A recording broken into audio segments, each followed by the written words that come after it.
Nous voudrions aujourd'hui nous arrêter un instant sur les limites de l'intelligence de Michel Onfray. C'est pas qu'il soit idiot, hein, évidemment, mais ses préjugés et son orgueil, eh bien, l'aveuglent et lui font proférer des bêtises énormes, vraiment énormes. On va aller voir, quelques-unes en tout cas.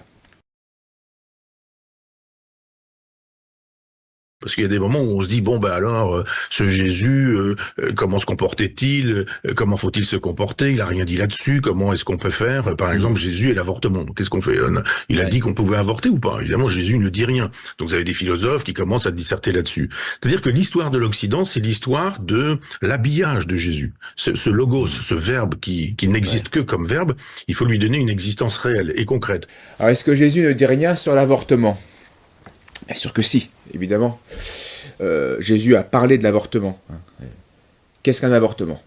C'est tuer un innocent et l'être humain le plus faible qui soit. Dans le ventre de sa mère, il ne peut rien faire. Innocent, il ne peut rien faire. Bien. Alors que pense Jésus de ce cas-là? De tuer les innocents, de tuer les faibles, qui ne peuvent pas se défendre. Bien, évidemment, notre Seigneur condamne ce crime affreux, comme tous les crimes. Une première fois, eh bien, en rappelant d'abord le commandement de ne pas tuer, évidemment. Donc il parle de l'avortement, puisque l'avortement tue un enfant. Il rappelle donc ce commandement et il avertit que celui qui commet cet acte ignoble, eh bien, sera digne de la mort éternelle. Car Jésus parle près de 70 fois de l'enfer, de la mort éternelle dans les évangiles. Que si tu veux entrer dans la vie, observe les commandements. Tu ne tueras point.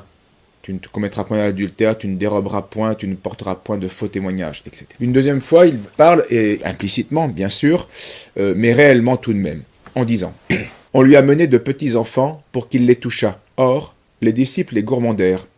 Jésus, à cette vue, fut indigné, et il leur dit « Laissez les petits enfants venir à moi, et ne les empêchez pas, car le royaume des cieux est à ceux qui leur ressemblent. » Alors, monsieur Onfray, à votre avis, en tuant un enfant dans le ventre de sa mère, est-ce qu'on lui laisse la possibilité à ce petit enfant eh bien, d'aller à Jésus-Christ? Est-ce que l'avortement n'empêche pas l'enfant d'aller à Jésus? Qu'en dit votre philosophie? Jésus en parle encore une troisième fois de l'avortement en disant que ce que Dieu réserve à ceux qui justement empêchent les enfants d'aller à Jésus. Et celui qui scandalisera un de ces petits qui croient en moi, il serait mieux pour lui qu'on lui attache autour du cou une meule, un âne, et qu'on le jette dans la mer. Si ta main est pour toi une occasion de chute, coupe-la. Mieux vaut pour toi entrer manchot dans la vie que de t'en aller, ayant deux mains, dans la géhenne, dans le feu inextinguible. Là où le ver ne meurt point, et où le feu ne s'éteint point. Alors ce qui souille, déjà, simplement souiller l'âme des enfants mérite l'enfer, d'après l'évangile de notre Seigneur. Alors que mérite celui qui non seulement nuit à l'âme et tue le corps, et nuit à l'âme au point non pas de la souiller, mais de l'empêcher radicalement d'aller à Jésus? Ben, évidemment, monsieur Onfray, je pense que vous pouvez maintenant, vous avez tous les éléments pour répondre de ce que dit Jésus sur l'avortement. La sexualité, la condamnation de la sexualité se trouve pas dans les évangiles. C'est saint Augustin qui s'en vient sexualiser le péché originel en nous disant ça se transmet du fait de naître, le péché originel est transmis. On dit moi je suis pas responsable, moi j'ai pas mangé la pomme. Pourquoi est-ce que je subirais les effets, les foudres de Dieu du fait que Ève ait un jour consommé de la pomme? Alors, d'abord, gros nigo, il n'y a pas de condamnation de la sexualité dans la Bible. Relis l'Évangile, relis la Bible, il n'y a pas de condamnation de la sexualité. Il y a même un commandement d'en user, de s'unir à sa femme pour procréer et se multiplier. La sexualité qui est condamnée, c'est celle qui est hors du mariage. Car le mariage, c'est ce qui fonde la société apte à recevoir la vie, à la descendance. Bien. Donc en dehors de ce vrai amour qui fait qu'on se donne l'un à l'autre pour toujours et pour fonder une famille, on se donne totalement, et bien en dehors de cet acte d'amour, la sexualité, ah oui, alors à ce moment-là elle est déréglée et elle est condamnée, parce qu'elle devient source de drame, de narcissisme, d'égoïsme, d'impureté, de déception, de rivalité, de jalousie, etc. Ensuite, oui, le péché originel se transmet de génération en génération, oui, c'est un fait. Quand une femme droguée met au monde son enfant, eh bien, le gamin n'a rien demandé, il n'empêche eh bien, que lui aussi est en manque de la drogue de sa mère, parce que son sang est contaminé par sa mère. Eh bien, de même, nous naissons en manque de la grâce. Et cela n'est pas tant le résultat d'une volonté première divine, mais la conséquence des actes de nos premiers parents. Car nous sommes libres et nos actes ont des conséquences. Voilà pourquoi nous serons châtiés. Nos actes ont des conséquences pour nous-mêmes et sur les autres. Si je tire dans un buisson dès que ça bouge, sans vérifier que derrière il y a un sanglier, et que je tire et que en fait c'était mon collègue chasseur qui était à quatre pattes en train de chercher ses clés, eh bien le collègue de chasse n'a rien demandé, n'empêche qu'il va se prendre la décharge de ma cartouche et il va tout de même eh bien, en mourir, et cela par ma faute. Donc Dieu le permet parce qu'il n'est pas tenu de faire constamment et à tout instant des miracles pour réparer nos désobéissances, nos actes défectueux et insensés. De même, nos parents, eh bien, ayant perdu par leur faute les dons et les privilèges surnaturels que Dieu leur avait confiés pour les transmettre en transmettant la vie à leur descendance, eh bien maintenant ils en sont incapables de transmettre à leur descendance ce qu'ils n'ont plus. Et c'est donc pas plus compliqué que cela, que cette transmission du péché originel, même si c'est évidemment dramatique et qu'il y a un aspect mystérieux, c'est ça. Alors je vous renvoie, pour ce sujet-là, je l'avais déjà réfuté lors dans la vidéo sur la réfutation du mensonge universel de Pierre Jovanovic. Mais on peut tout montrer, c'est-à-dire je pourrais improviser tout de suite quelque chose qui montrerait que l'art contemporain, par exemple, est entièrement baigné par le christianisme, entièrement. Tout l'art du XXe siècle, l'art conceptuel, l'art abstrait, tout cet art-là est là pour nous raconter que finalement, dans l'art conceptuel, par exemple, l'essentiel c'est le projet, l'essentiel c'est l'abstraction, l'essentiel c'est l'absence. Saint Jean dit quand même très précisément, je pense que pour imaginer même que ma biographie entre guillemets est un commentaire de cette phrase de Saint Jean, il dit au commencement était le verbe, le logos. Le verbe s'est fait chair. Ouais. Et donc c'est l'histoire de l'incarnation de ce verbe, parce que moi je pense que Jésus n'est qu'un verbe. Là encore, Onfray se plante magistralement. Le christianisme, c'est pas le verbe simplement, c'est le verbe incarné. Bien. Or, comme le dit Israël Adam Shamir, l'art conceptuel, c'est un art talmudique, un anti-art promu par des anti-chrétiens. Le Talmud a développé chez les Juifs l'art du discours pour le discours, le commentaire des commentaires du commentaire, sans atteindre jamais à la vérité objective. Ah oui, puisqu'ils l'ont chassé, ils l'ont refusé dans le Messie. Donc, de par leur loi, en plus, avant, pour d'autres raisons, qui étaient empêcher l'idolâtrie charnelle, donc de par leur loi mosaïque, avant la perversion talmudique, ils rejetaient donc toute représentation figurative. Et ensuite, tout cela a empiré avec le rejet du Christ, qui est le Verbe incarné, le Verbe divin incarné, qui les a privés ensuite donc, de tout art plastique. Adam Shamir conclut « Il n'y a pas d'art sans le Christ ». Bien, très bien. Voilà pourquoi il n'y a plus d'art au XXe siècle. Parce que l'art conceptuel n'est pas un art. C'est de l'anti-art. Parce que le christianisme est mort dans les têtes comme dans les cœurs.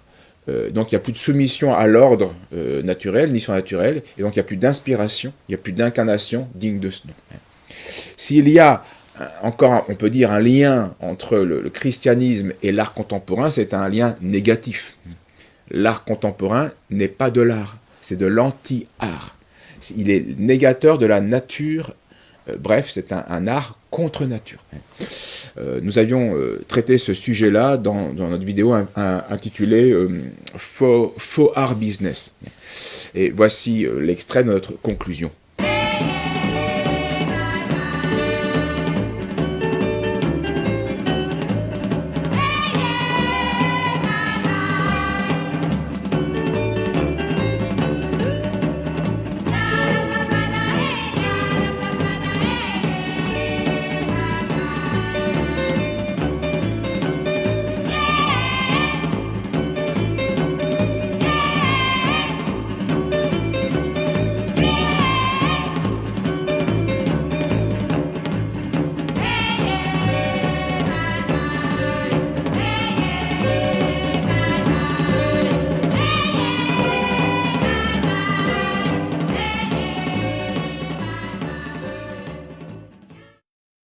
Die Kunst muss, ein solches Ziel zu erreichen, auch wirklich Verkünderin des Erhabenen und Schönen und damit Trägerin des Natürlichen und des Gesunden sein.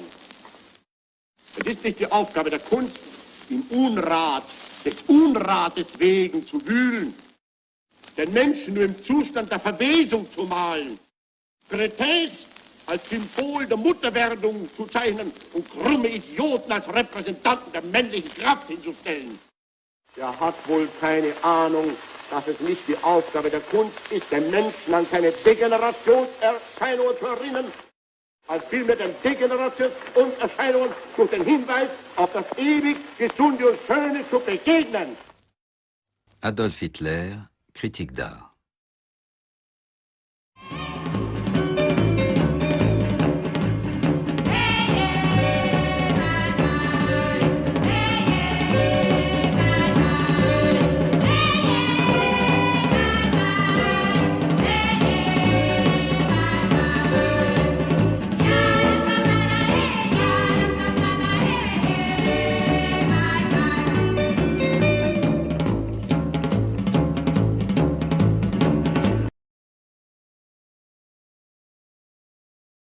Parce que, par exemple, quand Constantin, qui est le Bernard Tapie de l'époque, mais sur le territoire mondial, se convertit, vraiment un sale type, il se convertit au christianisme. Il a sa mère, qui n'est pas terrible non plus, Hélène, et d'un seul coup, tous les deux se disent, mais c'est formidable, il y a Saint Paul qui nous dit, tout pouvoir vient de Dieu. Et si d'un seul coup, je dis que le christianisme est ma religion, si je suis là au pouvoir alors que j'ai pris le pouvoir par la force, je dirais que ce pouvoir vient de Dieu, et le bon Dieu, le Dieu juste, n'est pas le Dieu des païens, c'est le Dieu des chrétiens.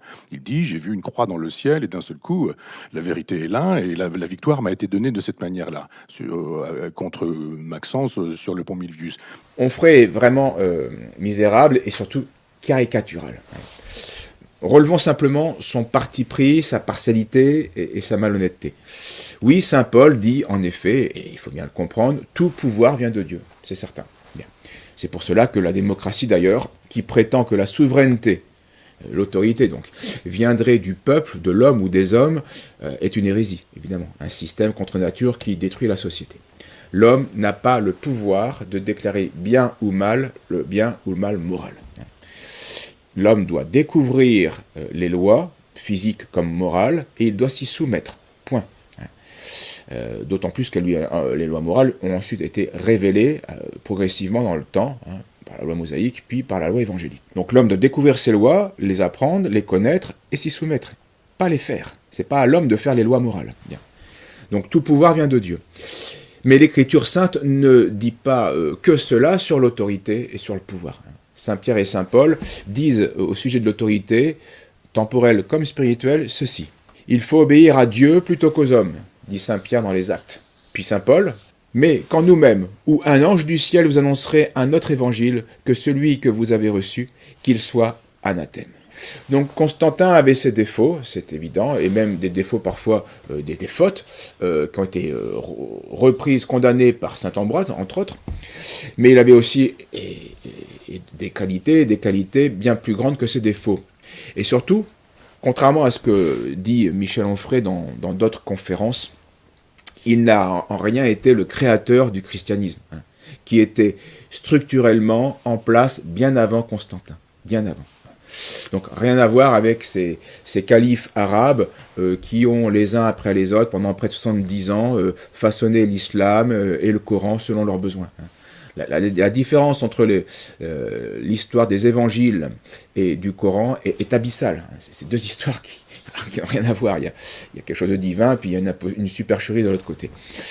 Que dirait-on si nous ne possédions qu'un seul évangile, un texte unique, un manuscrit unique, attribué par une tradition tardive, plus ou moins contestable, ce texte que les premiers papes auraient fait puis défait pendant près d'un siècle, pour ensuite condamner au feu toutes les autres éditions autres que celles qu'ils avaient choisies. Vous comprenez bien que l'évangile n'aurait aucune valeur. Le Coran n'a aucune valeur, mais l'histoire de l'évangile, c'est pas celle du Coran. Et on a bien vu il est le texte le plus authentique et le plus intègre que nous possédons dans l'histoire des hommes.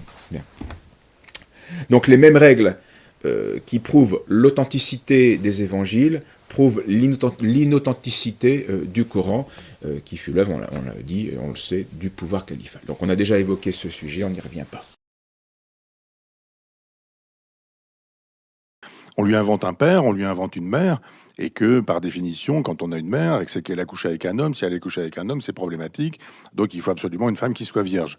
Après, on se dit, mais il y a des frères et sœurs de Jésus, et puis après on dit, mais non, c'est pas des frères, c'est des cousins, puis on dit frère, pour éviter la chose, quoi, mais on dit, ah bon, mais si elle est mère, pourquoi est-ce qu'elle n'aurait pas eu aussi d'autres enfants?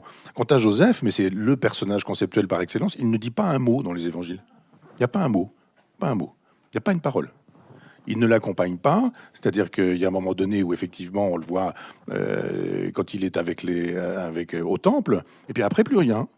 Il ne dit rien, il est juste là parce qu'il en faut un, mais en même temps il n'a pas couché. On dit donc que là, ça n'existe pas, la sexualité, elle est mère et vierge, bien que Jésus ait des frères, et puis en même temps cet homme, on ne sait pas d'où il vient, qui il est, s'il est mort, quand il est mort, comment il est mort, etc. Au pied de la croix, il n'est pas là, il ne l'accompagne nullement, il y a zéro parole de Joseph. Alors toutes ces remarques de Michel Onfray sont d'une vacuité abyssale et surtout d'une partialité répugnante, vraiment répugnante, bête. Commençons par le silence de Joseph. Point de parole, évidemment, rapporté, évidemment, c'est un fait, point de parole rapporté dans les évangiles, ça ne veut pas dire que Saint Joseph était un muet, hein, évidemment. Ce silence des évangiles nous porte à croire, nous indique que le père légal, donc Joseph de Jésus, est mort au cours des 30 premières années de la vie cachée de son fils. Là où il n'y avait pas de vie publique, donc il n'y avait pas de raison de rapporter, c'était une vie sainte, cachée du monde, et donc sans chose spectaculaire à rapporter, sans chose importante. Ensuite, si les évangélistes n'ont rapporté aucune parole dite par Joseph durant l'enfance de Jésus, eh bien c'est que la grandeur de Joseph réside moins dans ce qu'il aurait pu dire, mais surtout mais bien dans ce qu'il a fait, dans ce qu'il était. L'époux virginal de Marie, le père légal, légitime, protecteur et nourricier de Jésus. Voilà la grandeur de Joseph. Ce n'est pas les paroles qui font sa grandeur, ce sont ses actes. Ce silence de Joseph, ensuite, c'est un enseignement en lui-même. Les évangiles montrent à la fois que Saint Joseph a un rôle privilégié, mais aussi d'importance secondaire par rapport à la rédemption et à la mission du Christ. Et donc, il est logique que Saint Joseph s'efface devant sa femme, qui est l'Immaculée Conception, et devant son fils, qui est le Verbe divin incarné. Joseph a beau être le chef de la Sainte Famille, il est le moins digne et le moins saint des membres de cette famille. Et surtout, dans l'œuvre de la rédemption, qui est l'œuvre du Christ, eh bien, Joseph n'y a coopéré que de manière très indirecte. Importante, privilégiée, mais indirecte, en préparant cela, mais pas directement à la croix. Et ceci, par contre, c'est Marie, l'Immaculée Conception, qui va avoir un rôle direct, relatif, mais direct dans la rédemption, en accompagnant son fils durant toute sa vie publique et dans les moments charnières de la rédemption. Donc Cana, la croix, la Pentecôte. Enfin, Joseph donc ne coopère que indirectement à l'œuvre du Christ, mais sa place est indispensable. Hein. Il ne convenait pas que Marie soit une femme seule, isolée avec son enfant. D'abord parce que ça aurait été un risque d'infamie pour elle, parce que beaucoup de gens n'auraient pas cru comme aujourd'hui à sa virginité. Et puis surtout, le Christ ne voulait pas naître dans une famille mutilée, bâtarde. Non, c'est une vraie famille, un vrai époux, une vraie femme, mais même si l'enfantement et la conception est miraculeuse. Il fonde une vraie famille. Donc Dieu voulait naître dans une vraie famille, certes hors du commun, avec un aspect miraculeux, mais une vraie famille. Et donc Marie était bien l'épouse de Joseph. Ensuite, pourquoi Joseph et Marie, qui sont au cœur donc, de la rédemption messianique, pourquoi n'auraient-ils pas pu être inspirés de faire ce que des époux chrétiens par la suite ont décidé de faire eux-mêmes, hein, à savoir de contracter un mariage certes, mais un mariage angélique, uniquement pour se soutenir l'un l'autre dans la vie spirituelle, et pas pour procréer. C'est des cas rares, mais qui ont existé, qui sont fréquents siècle après siècle dans l'histoire de l'Église. L'histoire a retenu parmi les noms les plus connus de ces couples angéliques, Saint Henri et Sainte Cunégonde, au Xe siècle, donc des princes. Saint Julien et et Basilis au IVe siècle, Sainte Mélanie et Saint Pignin toujours au Ve siècle, Sainte Pulchérie et Marcien au Ve siècle, Sainte Éléazar et Sainte Dauphine au XIVe siècle, et puis Sainte Cécile et Valérian au IIIe siècle. Tous ces époux vivaient comme des frères et des sœurs, vraiment époux, mais chastes comme des frères et des sœurs. Et donc ces couples, en fait, ont fait de leur vie une anticipation de la vie céleste. Et ils ont à la fois lié un aspect religieux monastique à un aspect mondain et conjugal. Et donc leur vie était comme une anticipation de la vie céleste, de l'état qui sera celui de l'humanité, après la résurrection générale des corps, où il n'y aura plus ni d'époux, ni d'épousailles, mais nous serons comme des anges, dit l'Évangile. Donc leur continence était toute surnaturelle, en vue du royaume des cieux. Et bien sûr, cette vocation très particulière ne s'explique que par le mystère révélé du Christ. Et il est évident que Marie et Joseph, étant au cœur de ce mystère, eh bien, eux-mêmes sont le premier couple angélique de l'histoire chrétienne. En ce qui concerne la naissance miraculeuse du Christ par l'opération du Saint-Esprit dans la Vierge Marie, eh bien, cette naissance n'est pas plus admirable que la création d'Adam. C'est la toute-puissance de Dieu qui a créé d'Adam à partir de rien. Il n'était pas plus difficile de créer Jésus dans le sein de la Vierge Marie. Et puis, pas plus difficile non plus à faire, à réaliser que la création d'Ève, uniquement à partir de la côte d'Adam. Eh bien, Jésus a été créé par Dieu dans le sein de Marie à partir du patrimoine génétique de Marie. Voilà. C'est pas à partir d'une côte, c'est pas à partir de la glaise comme pour Adam, c'est à partir de la matière, donc on peut dire l'ovule, l'ovaire donc de Marie qui a été comme multiplié et virilisé par la puissance divine. Ouais, voilà. Oui, Dieu est créateur, donc il n'y a rien d'extraordinaire. Enfin, c'est extraordinaire pour nous, mais il n'y a rien par rapport à Dieu, il n'y a rien de difficile.